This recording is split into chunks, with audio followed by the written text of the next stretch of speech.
നമസ്കാരം. കേരള നാട്ടുവാർത്തകളിലേക്ക് സ്വാഗതം. ഞാൻ അൻസാർ ബുസ്താൻ. മലപ്പുറം വളാഞ്ചേരിയിൽ പ്രായപൂർത്തിയാകാത്ത വിദ്യാർത്ഥിയെ പലതവണ പ്രകൃതിവിരുദ്ധ പീഡനത്തിന് ഇരയാക്കിയ അറബിക് അധ്യാപകനെ പോക്സോ കേസിൽ വളാഞ്ചേരി പോലീസ് അറസ്റ്റ് ചെയ്തു.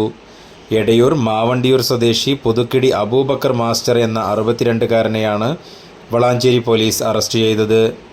കുട്ടി 5ാം ക്ലാസ്സിൽ പഠിക്കുന്ന സമയത്ത് പള്ളിയിൽ നിന്ന് മഗ്രിബ് നിസ്കാരം കഴിഞ്ഞു പോകുന്ന വഴിയിൽ വെച്ചും ക്വാർട്ടേഴ്സിൽ വെച്ചും കുട്ടിയെ പീഡനത്തിന് ഇരയാക്കിയിട്ടുണ്ടെന്നാണ് പരാതി.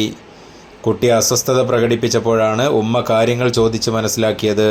തുടർന്നാണ് കുട്ടി പ്രകൃതിവിരുദ്ധ പീഡനത്തിന് ഇരയായ വിവരം ഉമ്മയോട് കുട്ടി തുറന്നു പറഞ്ഞത്.